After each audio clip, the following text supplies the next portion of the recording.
다니엘은 유다의 청년으로서 바벨론의 포로로 잡혀간 사람입니다. 요즘 같은 좋은 시절에 외국에 유학을 가도 은근히 차별이 있습니다.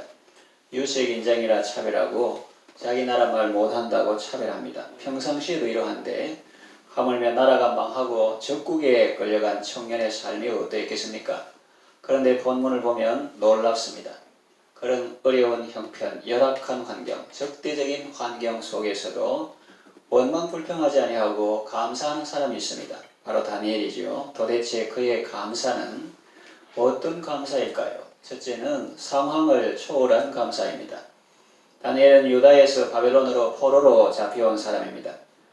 사람이 자기 나라에서도 잘 살기가 어려운데 낯설고 물설고 말 잘 안 통하는 외국에 와서 사는 것은 정말 쉽지 않죠. 다니엘은 하나님의 은혜로 왕립 특수학교를 수석으로 졸업하고 정부 요직에 등용되었습니다. 왕의 총애를 받고 승승장구하는 그를 사람들은 시기하고 질투했습니다. 그를 미워하는 사람들이 주위에 쫙 깔렸습니다. 게다가 간신들이 이상한 법령을 하나 만들었습니다. 오직 바벨론 왕만 섬기게 하는 법이었습니다. 30일 동안 왕 외에 다른 사람이나 신에게 구하면 사자굴에 던져 넣기로 한 법령입니다. 간신들의 아부에 넘어간 다리오는 그 법령을 제거하고 공포합니다. 사람들이 다른 죄목으로는 다니엘을 엮을 수 없어서 그런 괴상한 법을 만든 건데 왕은 그 사실은 모르고 그저 자기를 높인다고 하니 좋아서 허락한 것 같습니다. 그날부터 사람들은 눈에 불을 켜고 다니엘과 그 집을 살핍니다. 다니엘은 이런 상황 속에서 기도했던 것입니다. 보통 사람이라면 30일 동안은 기도를 하지 않았을 것입니다. 하더라도 창문을 닫고 외부에서 사람이 보지 못하게 해놓고 하든지 아니면 속으로 조용히 드렸을 것입니다. 그러나 다니엘은 그러지 않았습니다. 전부터 해오던 것과 똑같이 기도했습니다. 윗방에 올라가 예루살렘을 향한 창문을 열고 전에 하던 대로 하루 3번씩 무릎을 꿇고 기도하며 그의 하나님께 감사하였더라고 성경은 기록하고 있습니다. 다니엘의 감사는 상황을 초월한 감사였습니다. 다시 말하면 하나님으로 인한 감사였습니다. 상황이 어떻게 변하든지 하나님은 변치 않는 사랑으로 함께 해주셨기 때문에 그 하나님을 생각하고 어떤 상황에서도 감사할 수 있었던 것입니다. 여러분도 어떤 상황에서든지 하나님을 생각하고 감사하는 생활 하시기를 바랍니다. 우찌무라 간조가 작시한 노래가 생각납니다. 예수를 생각하고 나는 나의 가난함도 슬프지 않고 남의 부요함도 부럽지 않나니 예수님 안에서 나는 부요한 자이기 때문이다. 예수를 생각하고 나는 나의 실패에도 낙심하지 않고 나의 성공에도 기뻐 날뛰지 않나니 예수님 안에서 이미 나는 영원한 승리자이기 때문이다. 그랬습니다. 여러분들도 예수님 때문에 항상 행복한 삶을 살아가시고 예수님 때문에 범사에 감사하는 삶을 살아가시기를 바랍니다. 두 번째 다니엘의 감사는 기도하며 드린 감사입니다. 다니엘이 처한 상황에서 기도는 박수받는 일이 아니라 범법 행위입니다. 범죄의 행위입니다. 그 나라 법에 의하면 대적들은 왕 외에 다른 사람이나 신에게 기도하면 사자굴에 던져 넣기로 한 법령을 만들었습니다. 그것이 방으로 붙은 것을 보고 또 그 조서에 왕의 도장이 찍힌 것을 알고도 다니엘은 평소 습관대로 하루에 3번씩 기도하며 감사했던 것입니다. 세상 왕의 명을 무시한 것이 아니라 하늘 왕을 더 높이고 섬겼던 것입니다.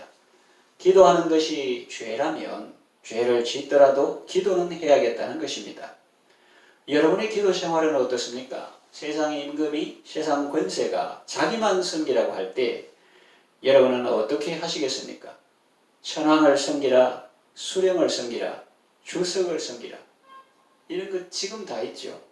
일본의 천황, 북한의 수령, 시진핑 주석, 이런 대만의 총통, 이런 직분들이 있는데 오직 시주석만 섬기라. 예를 들어서 김 부장만 섬기라.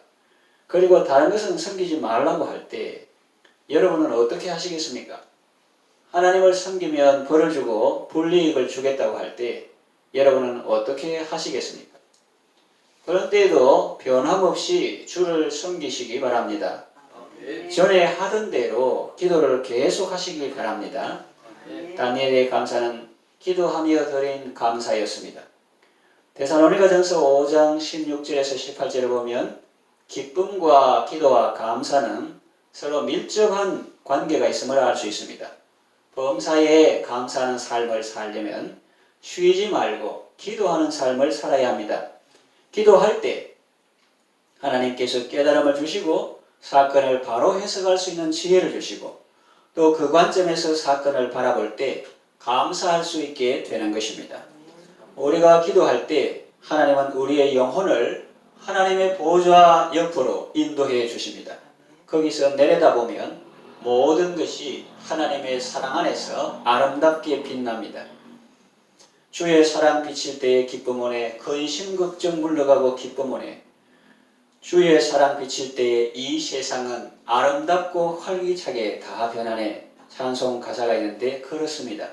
우리가 기도하면 하나님은 사랑과 말씀들로 우리를 새롭게 하십니다. 힘주시고 지혜 주시고 깨달음을 주십니다. 말씀 받고 깨달은 상태에서 세상을 내려다보면 감사가 나옵니다. 왜 그러냐? 환경은 변하지 않아도 내가 변했기 때문입니다. 사도 바울을 보세요. 그가 기도한 후에 상황이 변했습니까? 육체의 가시가 사라졌습니까? 아닙니다. 가시는 여전히 그를 괴롭힙니다. 그러나 그는 하나님의 말씀을 받고 깨달음이 생겼습니다.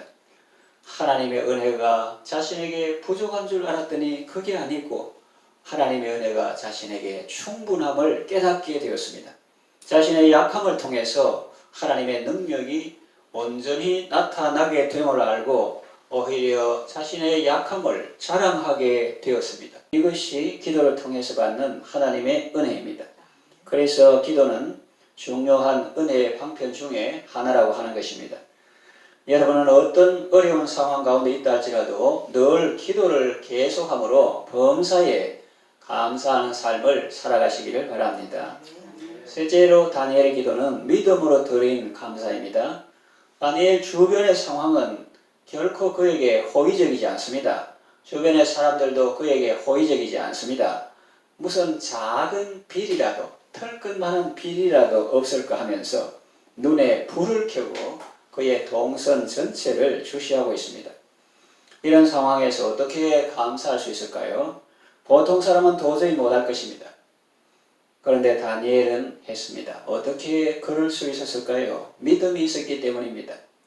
하나님을 바라보는 믿음이 있었고 또 하나님의 약속의 말씀을 믿는 믿음이 있었기 때문에 상황이 어떠하든 또 주변 사람들이 지금 어떠하든 아랑곳하지 않고 전에 하던 대로 기도를 계속할 수 있었던 것입니다. 하나님이 우리 민족을 깨끗하게 하신다. 연단의 기간이 끝나면 하나님은 사람들을 고향으로 돌려보내실 것이다. 하나님은 장차 예수 그리스도를 통해서 택한 백성들을 구원하실 것이다. 그런 믿음을 가졌습니다. 주님을 바라보면서 절망적인 상황 속에서도 그는 결코 낙심하지 않습니다. 기도를 포기하지 않습니다. 시편 50편 23절에 보면 감사로 제사를 드리는 자가 나를 영화롭게 하나니 그 행위를 옳게 하는 자에게 내가 하나님의 구원을 보이리라 했습니다. 다니엘이 어려운 가운데서도 기도 생활을 계속할 때 하나님은 영광 받으셨습니다. 그리고 그에게 구원을 보여주셨습니다. 사자굴에서 건져주셨습니다. 사람들의 비난과 시기 질투에서도 벗어나게 하셨습니다. 그를 모함한 사람들이 오히려 죽게 되었습니다. 하나님은 다니엘을 더욱 높여주셨습니다. 어떤 적대적인 환경 속에서도 하나님을 믿는 믿음으로 기도하고 그 믿음으로 응답받는 성도가 되시기를 바랍니다. 말씀을 정리하고 요약합니다. 보통 사람들은 상황이 어려워지면 감사하지 못합니다. 그러나 성도는 상황에 속한 사람이 아니요 하늘에 속한 사람입니다. 상황이 어떠하든지 여호와로 인하여 즐거워하며 구원의 하나님으로 인하여 기뻐할 수 있는 사람입니다. 가시밭의 백화파처럼 바람 불고 찔리면 더 향기를 낸다고 하죠. 어려운 상황 속에서도 감사를 잃지 않고 더욱 예수님의 향기를 날리는 아름다운 삶을 살아가시기를 바랍니다. 기도하겠습니다. 하나님 아버지, 다들 어렵고 힘들다는 요즘 우리보다 더 어렵고 힘든 상황 속에서도 감사했던 다니엘을 통하여 우리의 신앙을 일깨워 주셔서 감사합니다. 다니엘의 감사는 상황을 초월한 감사였고 기도하며 드린 감사였고 믿음으로 드린 감사였습니다. 우리도 우리가 처한 상황이 어떠하든지 항상 하나님을 바라보며 믿음으로 감사하며 살게 하소서. 예수님의 이름으로 기도합니다. 아멘.